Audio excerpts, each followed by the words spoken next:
അതുകൊണ്ട് പ്രൊഫഷണലായിട്ട് ആകെ ക്യാമറ ഉണ്ടോണ്ടായി സാധനം എടുത്തത്. എന്നിട്ട് അതുകൊണ്ട് ഇവിടെ ഷൂട്ട് ചെയ്യാൻ വന്നതാണ്. നമ്മുടെ ഒരു ഏറ്റവും വേണ്ടപ്പെട്ട ഒരു ഷോപ്പിൽ ഷൂട്ട് ചെയ്യാൻ വന്നതാണ്. ക്യാമറ ഓൺ ചെയ്യുമ്പോൾ ഒന്ന് കണ്ടോ നിങ്ങൾ? ഞാൻ ഐഫോണിന്, ഇത് ഒറിജിനൽ ഐഫോൺ കേട്ടോ, ഐഫോൺ ഐഡിയും കാര്യങ്ങളൊക്കെ ഉള്ള ഇതാണ്. ഞാൻ എപ്പോഴും പറയുമ്പോഴത്തേക്ക് ഞാൻ 2 ലക്ഷം രൂപയുടെ ഫോൺ എന്ന് പറയുമ്പോഴത്തേക്ക് ഫിനാൻസ് ഉൾപ്പെടെ എനിക്ക് അത്ര ആയിട്ടുണ്ട്. ആണ്ടേ ഇതിപ്പോൾ നമ്മളിതാ വീഡിയോ എടുത്തിട്ട് നമ്മുടെ 4K 60 ചിലപ്പോൾ ഇപ്പോൾ നേരത്തെ 65 ഇടുമ്പോഴത്തേക്ക് മാത്രമേ ഉള്ളായിരുന്നു സെക്കൻഡ്. ഇപ്പോൾ വേണ്ട, കുഴപ്പമൊന്നുമില്ല. കണ്ടോ അതുകൊണ്ടോ ക്യാമറ വർക്ക് ചെയ്യുന്നുണ്ട്. 5 ഇട്ട് കഴിഞ്ഞാൽ കണ്ടോ, പിന്നെ ഇവർക്കൊന്നും അനക്കമില്ല. അതാണ്ട ഇതാണ് ഐഫോൺ. കണ്ടോ അതുകൊണ്ടോ തൊടുമ്പോഴത്തേക്ക് ആ ഒരു സ്റ്റക്ക് പോകും.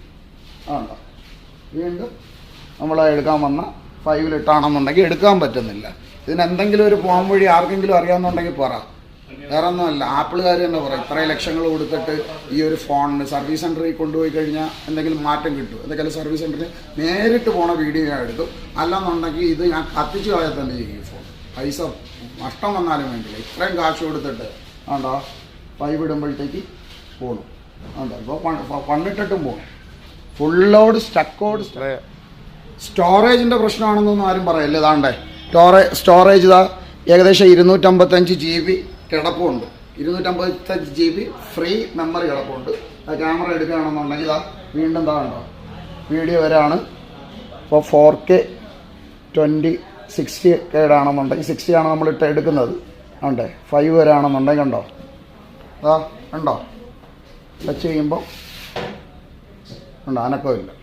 1 വീണ്ടും എന്താ വേണം, നമ്മൾ വലിയ സാമ്പത്തികമൊന്നും ഉള്ള ആൾക്കാരല്ല, കഷ്ടപ്പെട്ട് ജോലിക്ക് വേണ്ടി മാത്രം എടുത്തതാണ്. ഇതെന്തൊക്കെയാലും വെറുതെ വിടാൻ തീരുമാനിച്ചിട്ടില്ല.